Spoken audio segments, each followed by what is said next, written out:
So today we're going to be running this quad on 3 and 4S 850 milliamp batteries, about a 5-minute flight time for each battery, which is not too bad.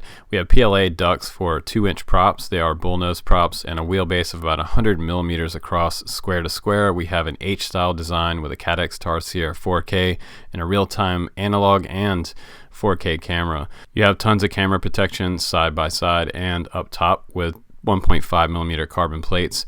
HQ 1.9 by 3 bullnose props in here. I haven't seen those used in a while, but it's perfect for this quad. 4 bolts release each duct, and they are 2 ducts in 1. Bolts top plate release for easy access to your stack. And we have a 5.8 antenna on the back with a TPU mount, which is super nice, running 600 milliwatt on the VTX. Your XT30 is right there. And on the top plate, it's nice because it is a flat top plate for easy battery installation and a pretty big strap from FullSpeed, which I like. It accommodates up to about a 1000 milliamp battery. And the motors on this quad are 1104 5500 kV motors, which aren't too hopped up. 4 bolts on the bottom hold the motor in, and on the top we have FSD 28 F411, and we have 28 amp BL S ESCs, U3 class micro SD card or better on here. You want a pretty high bit rate. I also had some PLA damage. 4K Tarsier has a button control, and it also supports Cadex FPV app, which is great. 1.5 millimeter for the camera mount protection in the front, and 2 millimeter bottom plate. That's not too bad, and around a 1.5 millimeter for the top plate. This quad is so light, it's not going to suffer much damage. Today we're going to use the 850 milliamp battery, which is going to put us under 250 grams, which is a lot of people want that. So let's go ahead and do a dry weight. We've got a dry weight of 115.8 grams, and with that 4S 850, I'm still under 250 grams at 210.9 grams. That's awesome. So let's go ahead and do the FPV flight test now. Let's get it up in the air. And what I want you to notice right away about this quad is that, yeah, no jello. This is great because there was a little bit of wind. This quad is one of those quads that's small enough that you could just about fly this anywhere without really bothering a lot of people. The only drawback of something with ducts is that it's going to be at twice as loud as your traditional type of quad this size. You can also remove the ducts and put 2036 props on this quad, and it will make it about half as loud. So you can really quiet this quad down, and it flies excellent on those Gemfan 2036 props. I did some experimentation in this video with both style props. It's nice that you can kind of mix it up and try different things. And I won't really coin this as a freestyle quad. It's not really a freestyle cinema whoop. This is more purposeful for straight ahead shots. Something that you're going to use for those epic cinema type videos if you want to send it. You can also put crossfire on this flight controller, which is really, really nice. I'm going for that power loop there. Didn't have enough motors to get back around in that power loop, so not the greatest power loop type of quad. And I'm going to go back for this digger right here. I'm going to try that power loop again. And again, I didn't make it over that bucket right there. So I'm going to come over here, turn around, get a little more speed up, and just barely made it back around for that power loop. But it was capable of doing it. And that's on 4S. It has a pretty good amount of speed at full throttle, and it does light freestyle. Again, it's not really a freestyle maniac.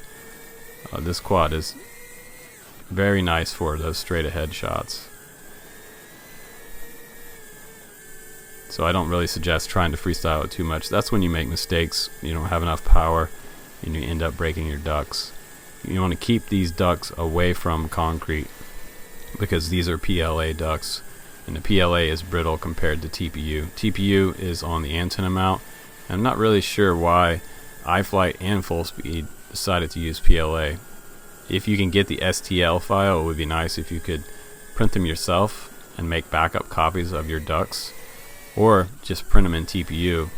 That way they'll probably never break on you. And there's another quad out there called the Squirt, and a lot of people are building that one. It's similar to this, but with 3-inch props, and that one you're going to have to print out your own ducts with TPU, and they should last forever. But if there's an STL file out there for this one, it would be really sweet. But I think the video is awesome, and this is what I wanted you guys to see about a smaller version of something like a Squirt or the iFlight Mega Bee. This is everything that you would normally have on the Squirt or the Mega Bee shrunk down into something that fits in the palm of your hand, which is kind of crazy. So what we're doing with this is eliminating the GoPro altogether, and we're able to get 4K video, which is great. It's going to be unstable as 4K video, of course, and you don't have hyper smooth, but this is what the video transmitter looks like. And this quad will get out there quite a ways on 600 milliwatt. You could probably fly a couple miles on 600 milliwatt if you had a Crossfire on here. So you guys that want to do some distance, you're going to be limited by your battery time. That's going to be the only thing that's going to limit you with this quad. If you batteried up to something like a 1000 milliamp 4S, you're going to be pushing it out there maybe in 5.5 minutes.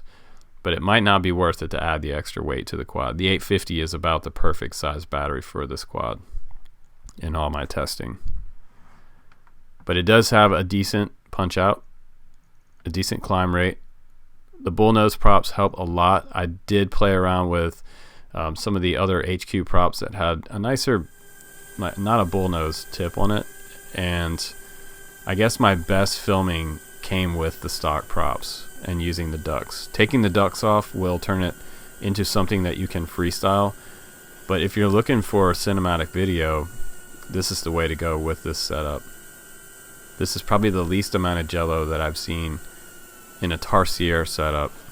I've seen some pretty bad Tarsier setups out there this year so far. I have seen some jello on the edges, horizontal line vibrations, and this one seems to come back with some good testing results. So I'm pretty happy with what we have here. The video looks amazing, and I think this one is one worth looking at for sure. But let's go ahead and go back to the studio. Let's talk about this quad on the bench. Some of the cons that I think right away about this quad are the ducts. I broke the ducts in several places, and I had to use some CA glue, which fixes it really quick in the field. If you have some CA glue and activator, you can get back up. But look at that hole right there, completely through the duct. So the durability factor for me is not going to be scoring very high, probably about a 3.5 out of 5. A little bit lower scoring rate for the durability factor for the ducts, but everything else checks out on here, and I think the quad came home with some amazing video. So I'm going to have to rate this one at a pretty decent mark, about 4.5 stars out of 5. So FullSpeed, you did a decent job with releasing the TurboWhoop. I'm Justin Davis, guys. Take care. I'll see you on the next one.